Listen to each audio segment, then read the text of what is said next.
OpenAI just surprise dropped ChatGPT 5.4, completely ruining my weekend plans. It was hiding on LM Arena under the codename Galapagos, but as of today, it's live. It's got a 1 million token context window, it's crushing human baselines, and it's making older models look like they were coded in plain HTML. Today, we are stress testing its web dev capabilities with 3D globes, interactive room simulations, and some bendy fingers. This is Pursuing AI, and you are watching the Research Report. Yesterday, I was actually prepping a video to tell you guys about this mysterious Galapagos model on LM Arena, but OpenAI pulled the trigger early. It's here way sooner than expected, and spoiler alert, its coding abilities are insane. Let me show you the stress tests I ran. First up, check out this interactive 3D globe. At first glance, it is absolutely eye-catching. I can zoom in, zoom out, and drag around the world smoothly. If I select the country, it triggers this hovering golden animation that just looks incredibly cool.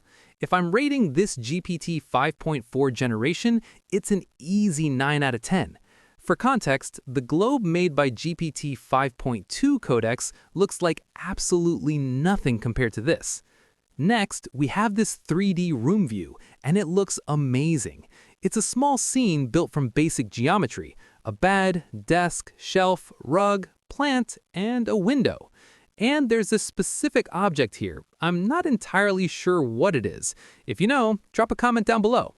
Now, this is the day view, but let's see how it handles the night transition. Oh my god, it looks really good. It shifts to this calm, cozy, lamp-lit night view. A warm light radiates from this, maybe it's a painting, and illuminates the space perfectly. If you compare this GPT 5.4 output directly with the Claude Sonnet 4.5, the difference is night and day. You can easily spot the leap in spatial reasoning.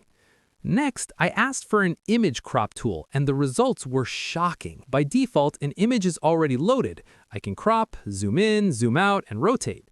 The aspect ratio buttons work flawlessly, and there's a real-time preview of the cropped image right down below.